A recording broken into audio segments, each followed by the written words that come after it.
একটি 4.5 বছরের শিশুর ওজন 52 কেজি। শুনে চোখ কপালে উঠলেও এটাই সত্যি। কিছু না খেলেও অস্বাভাবিকভাবে দিন দিন বেড়েই চলেছে এ শিশুর ওজন। স্বাস্থ্য ঝুঁকির কথা ভেবে মা বুকের দুধ খাওয়ানো কমিয়ে দেন, কিন্তু তাতেও কোনো পরিবর্তন আসেনি, বরং শিশুটির ওজন বাড়তেই থাকে অস্বাভাবিক গতিতে। ছোট বাচ্চা আমার বুকের দুধ খেত, তা আমি আসে আরাফাতকে দুধ খাওয়াতাম অল্প করে, মানে আমার কষ্ট হলেও যে আমার বাচ্চাটা যেন ভালো হয় এই জন্য আমি চেষ্টা করি। তারপরেও দেখি যে আরাফাত খায়ও ওজন বাড়ে, না খায়ও ওজন বাড়ে। নিজের ওজনের কারণে মায়ের কোল থেকেও যেন বঞ্চিত আদরের এ ছোট্ট মানিক। সন্তানের ভার সহ্য করতে পারছে না মা বাবা। একটা বাচ্চা তো মায়ের কাছে না হলেও তো 8-10 বছর পর্যন্ত মায়ের কোলে চড়তে পারে, কিন্তু আমার ছেলে তো 3 বছর পর্যন্ত কোলে নিয়ে আর আমি নিতে পারি না, এবং ওর বাবা কোলে নেয় না। আমি তো যদি আমি মা হয় যদি না পারি তো অন্য মানুষকে ওকে কোলে নিলে বলে। জন্মের সময় একেবারেই স্বাভাবিক ছিল, ওজনও ছিল মাত্র 2.5 কেজি, কিন্তু কয়েক মাসের মধ্যেই বদলে যেতে থাকে শিশুটির ছোট্ট শরীর। আমি আরাফাতের মা। আরাফাত যখন জন্মগ্রহণ করে তখন ওর ওজন 2.5 কেজি। তারপর জন্মের পর থেকে ওর ওজন দিন যায় বাড়তে থাকে। 6 মাস বয়সেই তার ওজন দাঁড়ায় 14 কেজি। তখনই চিন্তিত হয়ে বাবা মা ছুটে যান চিকিৎসকের কাছে। পরীক্ষায় জানা যায় গ্রোথ হরমোনের অস্বাভাবিকতার কারণে দ্রুত বাড়ছে তার ওজন। বাড়তে বাড়তে যখন ওর বয়স 2 মাস তখন দেখা যায় ওর ওজন 6 কেজি।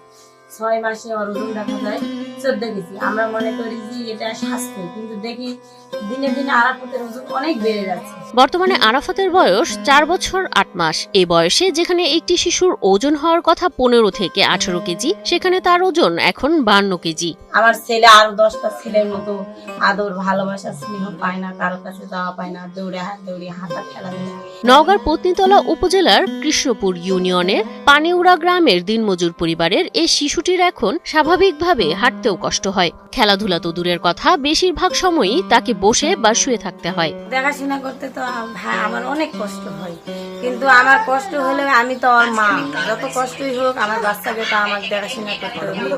দিনমজুর বাবা আবু সাইদ ও গৃহিণী মা আখতার বানু রাজশাহী ও ঢাকায় চিকিৎসা করিয়েও কাঙ্ক্ষিত ফল পাননি। চিকিৎসকদের পরামর্শ, বিশেষ তত্ত্বাবধানে দীর্ঘমেয়াদী চিকিৎসা পেলে আরাফাতের অবস্থার উন্নতি সম্ভব। পরে তখন আমাদের ডাক্তার বলেছে যে ওর গ্রোথ হরমোন বেশি, ওই যেটা খায় সেটাই ওর জন্য ভিটামিন।